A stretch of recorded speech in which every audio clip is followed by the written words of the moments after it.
What is up, everybody? Happy Taco Tuesday. Welcome on into NHL Puckline. I'm Lauren Jabara. That's Todd Furman. Hope everyone's having a great day. We saw you yesterday. There was 6 games on the slate. Today, we got 10 on the slate, Todd. How you feeling? Our first week back since Thanksgiving. I mean, look, Lauren, I'd like it a little bit better if my Golden Knights could find the back of the net. Apparently, it's officially a power outage for Vegas. Since that ridiculous start to the season, the Bruins are proving they're human.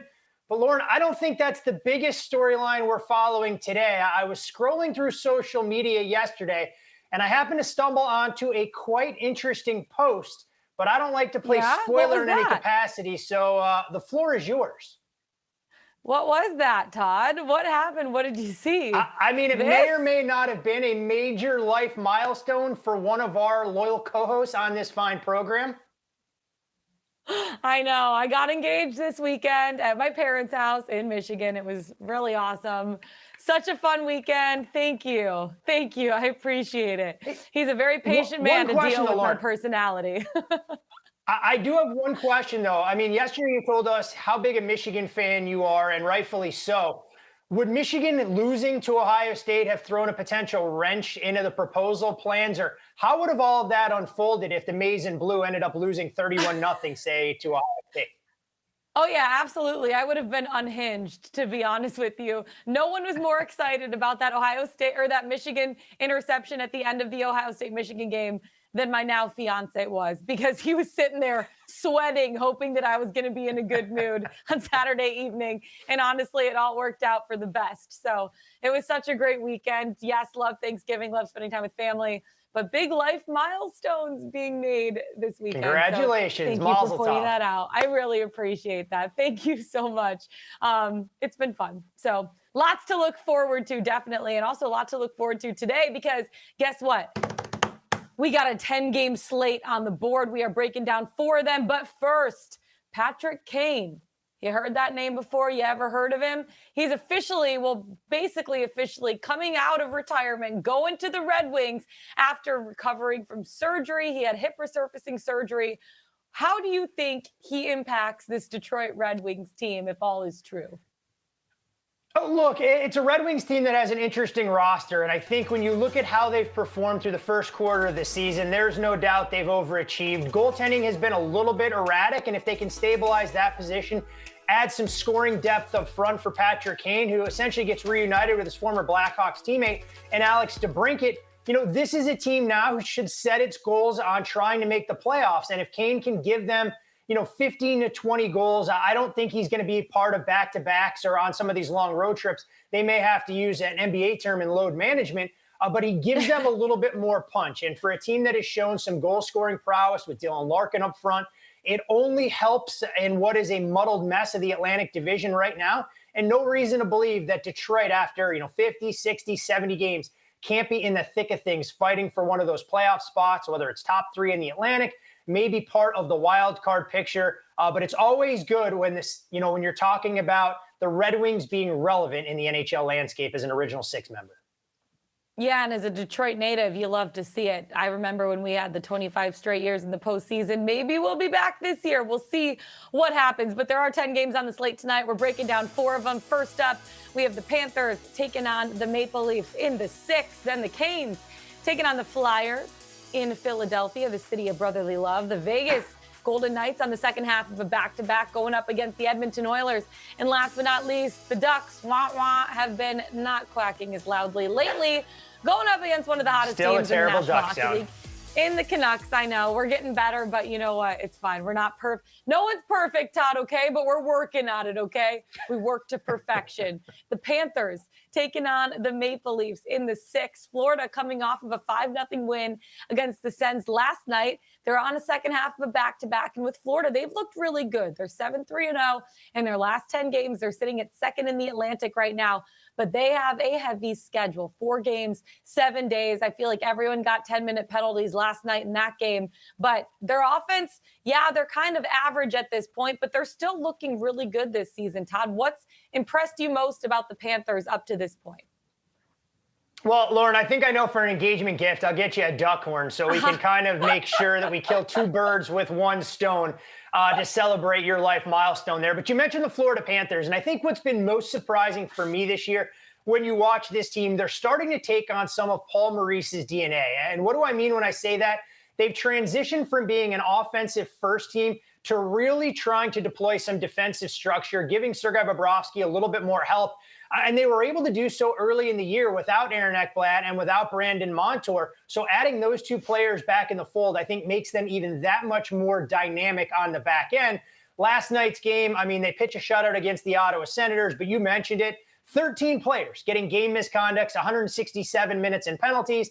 And I think the highlight for me was watching Paul Maurice do a head count on the bench, much like a chaperone does on a school field trip, trying to figure out if he had enough players to go out there and finish the game. But let's just say it. Anytime Matthew Tkachuk and Brady Tkachuk get together for a family reunion, there is no love lost between their teammates on the respective benches. Yeah, absolutely. I actually find that fun to watch at that point. You're like, oh my God, what is going on? This is insane. I know for a guy like Oliver Ekman-Larsson, 11 points, 21 games, 5 goals, 6 assists. He doesn't have any points, though, in his last 4 games. What do you need to see a little bit more from him at this point? You know, honestly, with the return of Ekblad and Montour, I don't think Oliver Ekman-Larsson's offense is going to be key for the Florida Panthers. They're not going to lean on his point production coming from the point.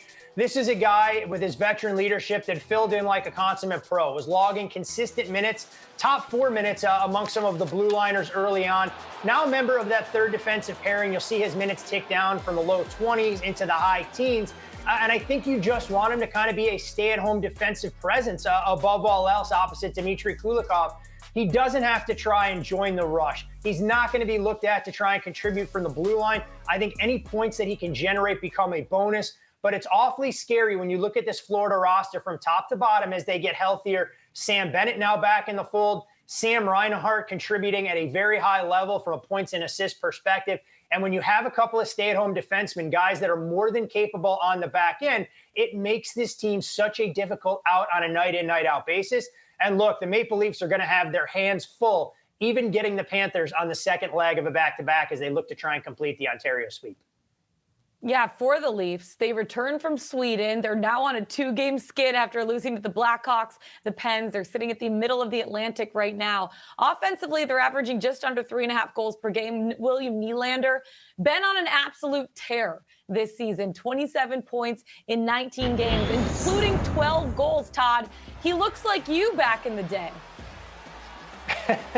I was never scoring goals. I was doing everything I could to try and deny the offensive capabilities of a player as talented as William Nylander. And when you look at Nylander, look, he gets a promotion tonight. He'll get bumped up to that top line alongside Austin Matthews and Matthew Nyes.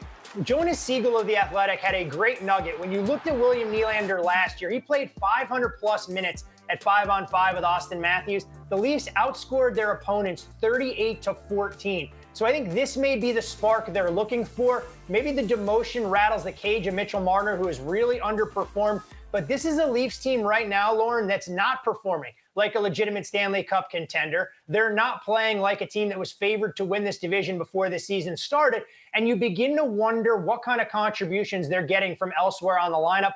I don't think Max Domi has proved his mettle as a third-line center. The signing of Ryan Reeves, look, I don't think that Leafs will admit it, Brad Treliving, but that hasn't paid dividends. And the John Klingenberg situation continues to get more dicey by the game.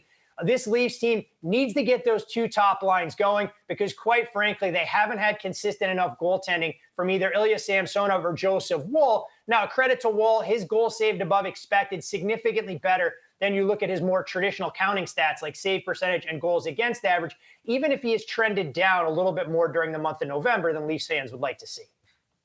Yeah, absolutely. The Panthers are on the second half of back-to-back. They might have some tired legs, but going up against a Maple Leafs team that isn't necessarily playing up to their potential at this point, it's going to be a good battle in the 6th. Again, we have the Panthers taking on the Maple Leafs. That game is on tonight at 7 p.m. Eastern Time on ESPN Plus and your local regional networks. Next up, let's head to the city of brotherly love, Todd, shall we? The Canes have headed to Philly to take on the Flyers. These two teams played back on November 15th. The Flyers came out on top 3-1 in that one. For Carolina, they have had a solid start to the season. They're 12-8-0, sitting second in the Metro. Offensively, though, they're not rolling as much as they were last season, but they are getting contributions all up and down their lineup. What have you seen from them on the offensive side so far this year? Yeah, third meeting for these teams already in the early going, Lauren. And when you look at them, both teams want to do business the same way. It's suppressing scoring chances because, quite frankly, Carolina doesn't have the firepower consistently to outscore their opponents any more than the Flyers do. But you mentioned it. I mean, I think Carolina, though, maybe a little bit of a silver lining that we saw on Sunday in that 3-2 comeback win against the Columbus Blue Jackets. They scored 3 times over the final 8+ minutes of that game. But most importantly, Andrei Svechnikov in his 12th game back finally finds the back of the net. And that is going to be a key cog for this Carolina team as they continue to look for some of those secondary and even primary scoring options, given some of their struggles there. From an underlying metric standpoint, this team is still elite when it comes to keeping, expected goals down. They haven't quite had the goaltending from Antti Raanta and Pyotr Kochetkov that they'd expect so far in the season, but it's a little bit early in the year for all those Caniac fans to be pressing the panic button. The Hurricanes will be right in the thick of things. The problem for them is they have quite the gap they need to bridge if they're going to be the number 1 seed in the Metro, given how hot the Rangers have been to start this 2023 campaign. Yeah, and Martin Necas has been solid too. 14 points right now, 6 goals in 20 games. Defensively too, they're only allowing 3.4 goals per game. Their penalty kill only running at a 75.8% rate. But what has a guy like Necas brought this team this season? He really got it going in the postseason last year as well. It seems to continue this year.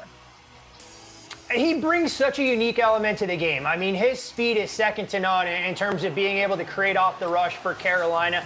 He's an absolute terror in 3-on-3 overtime. And when you look at this line combination, I think if they can get Svechnikov going with some of his goal scoring, that's going to translate to Marty Necas being able to find the back of the net as well. Playing alongside Jesperi Kotkaniemi, I mean, this is a group that Carolina needs to get offensive production from on a night-in, night-out basis if they're going to be, one of the favorites in the Eastern Conference that we expected them to be coming into the season. So as Svech gets going, I think we're going to see it translate to Necas' bottom line as well. And this group, no doubt, has unlimited offensive potential as long as they're willing to buy into Rod Brindamore's brand of two-way hockey and not neglect some of their defensive responsibilities as they look to generate a little bit of offense. Now, for the Flyers, they've battled this season. They're sitting right under the Canes in the Metro. They have an 11-9-1 record, Todd. Are the Flyers for real this year? Look, I saw a lot of money come in against the Flyers before the season from professional bettors, taking a shot that this team could end up with the worst record in the league. John Tortorella clearly has had other ideas, and you can almost make the case if Tortorella had a little more media-friendly personality, that he'd be mentioned in a very similar breath with Rick Tocchet for the Jack Adams Award, given what he's been able to do with this roster. And credit to the Philadelphia Flyers. They know they don't have a lot of difference makers offensively. So what do? They try and turn everything into a rock fight. They look to build a lead and try and sit on it as best they can. And when you look at their, goal scoring ability being a little bit short in terms of NHL standards, they're making up for it on the defensive end, where they're one of the best teams in the league from an expected goals saved above expected standpoint in terms of chances generated against them. And right there with the Carolina Hurricanes, these are the top teams in the league in terms of shots on goal against on a night-in, night-out basis. And for the Philadelphia Flyers, if they're able to get better goaltending from Carter Hart, look, I don't think they become a flash in the pan.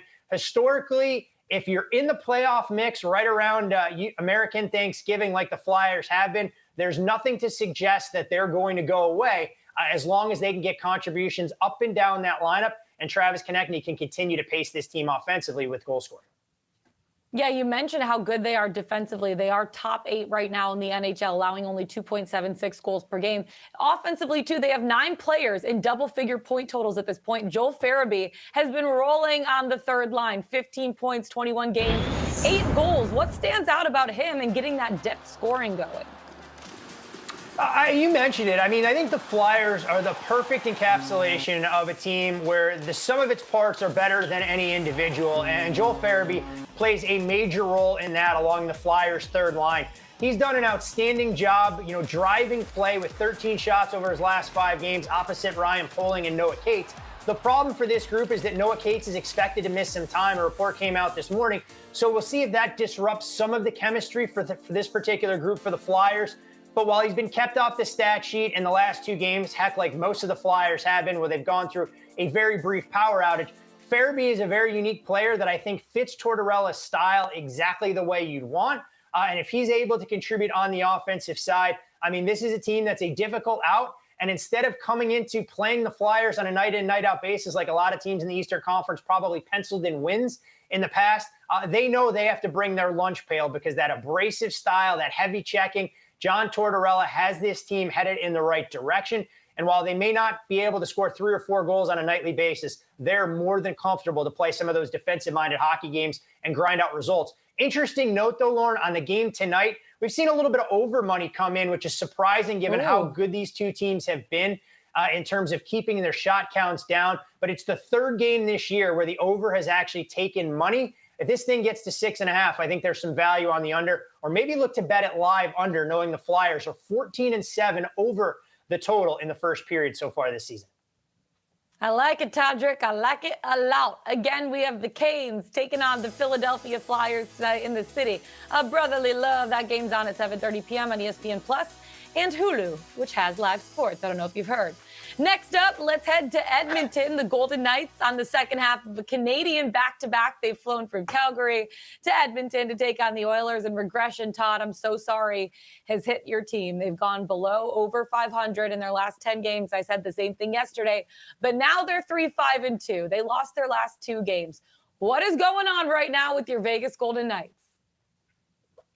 So the simple handicap is they're not scoring goals. And last I checked, Lauren, it's tough to win games at this level when you can't put pucks in the back of the net. And I think last night against the Calgary Flames, they were a little bit unlucky. Unfortunately for them, a back-breaking goal with under 5 seconds to go in overtime. Unique wrinkle in that overtime, it was never played at 3-on-3. The Knights started that session killing a penalty. There wasn't a whistle until that game ended with 5 seconds to go. But the Knights are going to need to try and figure out ways to generate more chances. And from an underlying standpoint, the expected goals numbers have been there. They're just not finding the back of the net. So what did Coach Cassidy do before he started the trip in Western Canada? Put the lines in a blender trying to spark this team. They generated chances. They just weren't able to solve Dan Vladar. And when you look at the Knights, you mentioned it's 7 losses in their last 10, just 12 goals over their last 7 games, 6 goals in total in the last 5. And unfortunately for the Golden Knights, they're walking into a little bit of a hornet's nest on the second leg of a back-to-back against an Oilers team that I'm sure no doubt has had this game circled on the calendar since the Knights eliminated them from the playoffs. And you have to imagine there may be a little bit of retribution planned for Alex Pietrangelo with that brutal slash on Leon Draisaitl in the playoffs. So would not be shocked if the Oilers try and get their pound of flesh early in this hockey game. This is going to be an exciting game. One player for Vegas that has had a really good season so far, William Karlsson, 21 points in 22 games, 10 goals to boot, including a goal last night. He was trying to will the offense to score a few more goals yesterday. What stood out about him in his play this season? Look, I mean, this is a player who offensively burst onto the scene with the Golden Knights, and I don't think he's ever going to replicate those kind of offensive numbers. But what we've seen from Wild Bill as an original misfit is that he plays two-way hockey exactly the way Bruce Cassidy wants. And if he's able to generate chances at the offensive end without neglecting some of his defensive responsibilities, he's going to be a fixture inside the top 6 and the top 9 all season long. I mean, William Karlsson, along with Jonathan Marchessault and Jack Eichel, lead this team in shots over the last 5 games with 22 of them. Not a player that I'd be looking to bet in an anytime goal-scoring market on a night-in, night-out basis, but at the same time, one of the true glue guys whose play gets a little bit underrated because he doesn't offer some of that flair. He doesn't bring some of the star power, but he's essential to the Golden Knights' success, and I think he'll play a big role tonight in terms of trying to throw a wrench in the Oilers' offensive-minded plans. Gotta love the glue guys. You know what I mean? Logan Thompson, one of those guys for this Easy team for me as to well. say, right? 922.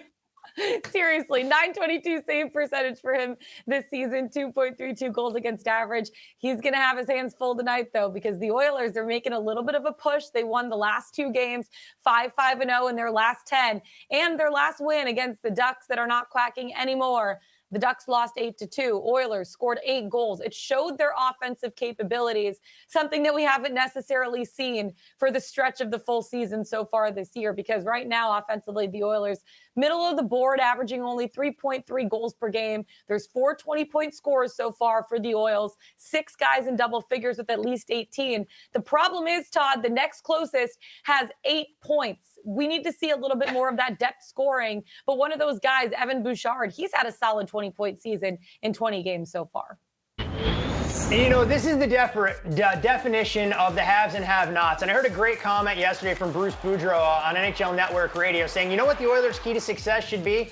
Connor McDavid getting 9 points every 2 games. So I think if the Oilers are able to try and replicate that blueprint, they're not going to lose a lot of hockey games going forward, regardless of what they get between the pipes. But you mentioned Evan Bouchard, and he's kind of asserted himself as a linchpin for what this team wants to do on special teams.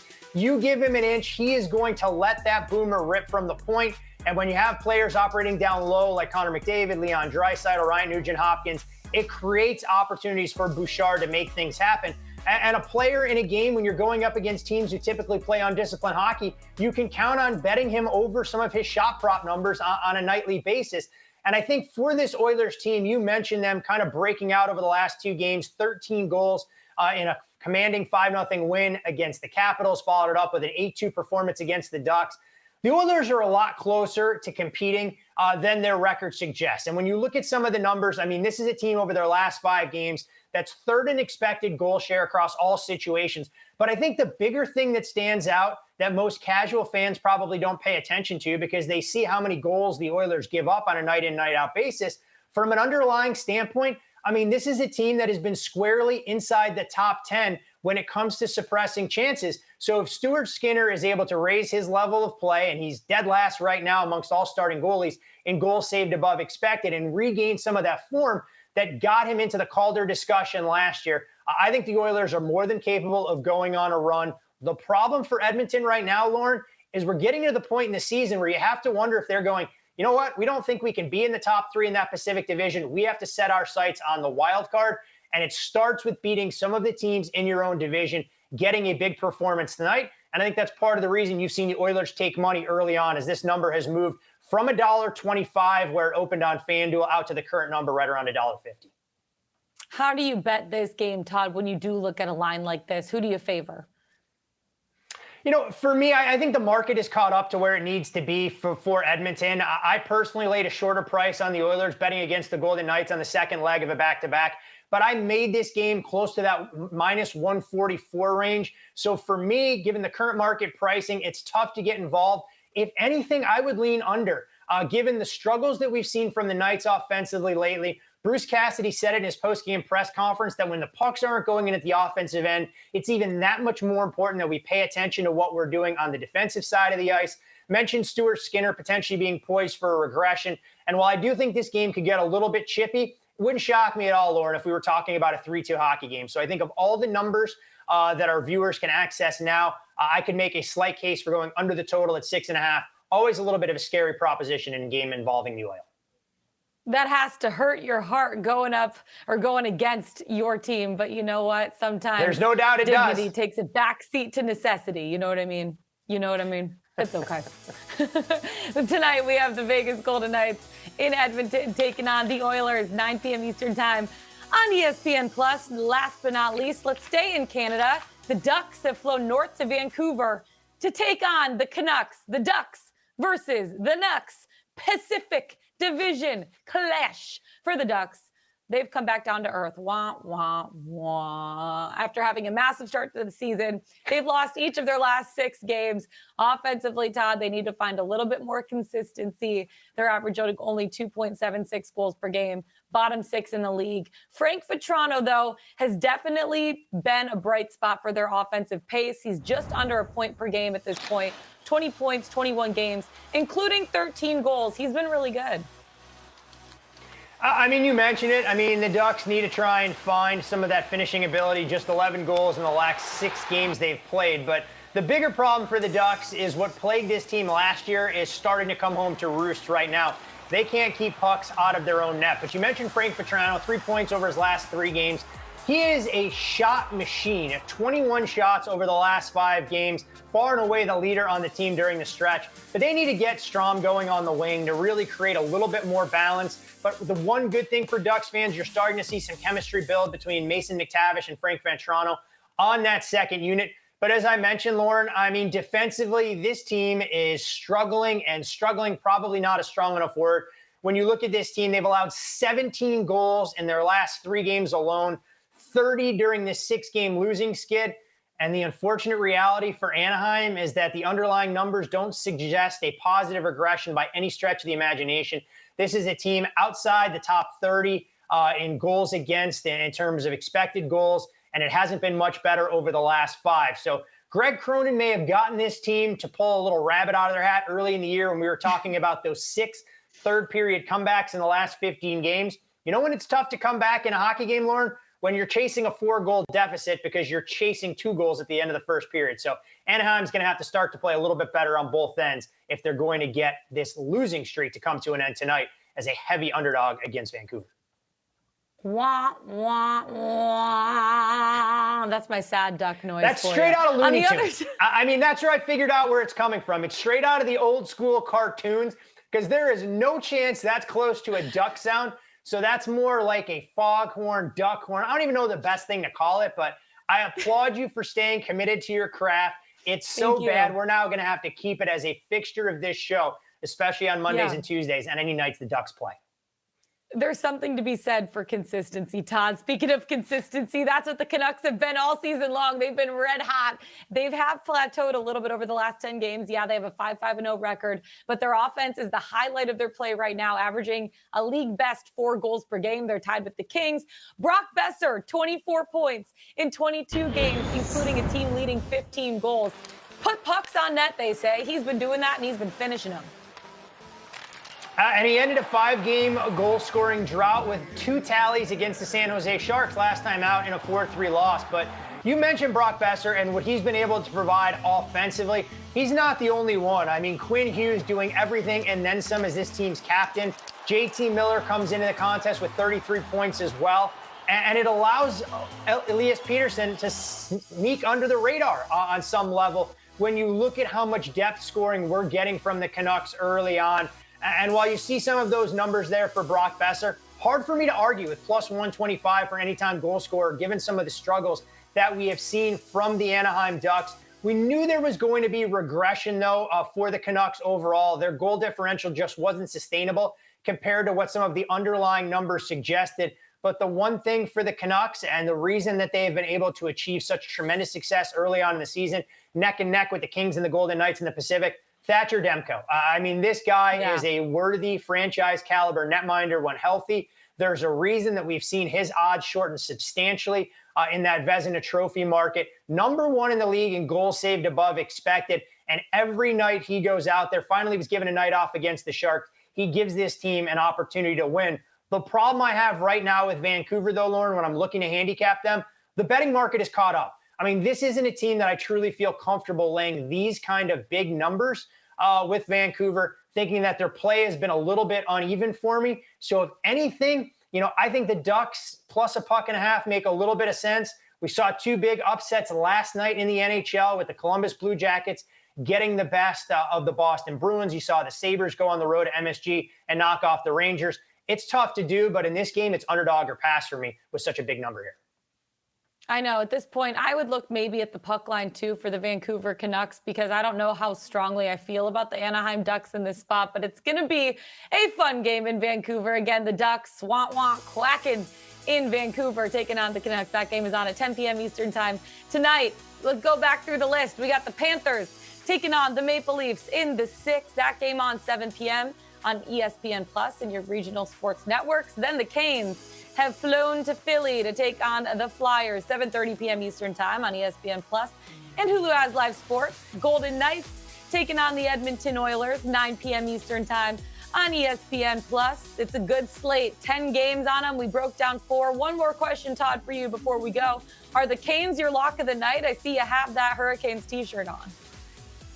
No, they're not. I was just going through some of my laundry. I hadn't shown the Canes any love so far. If anything, I actually lean towards the Flyers in this particular spot. And honestly, Lauren, I debated between the Canes and the Oilers shirt, but out of respect for my Golden Knights fandom, even with a bet on the Oilers, I just couldn't sport the Oilers gear for tonight's game, knowing that thing could get a little bit loose. So no, it is not a full-fledged endorsement of Carolina, just because I am donning some of the gear for Tuesday's show.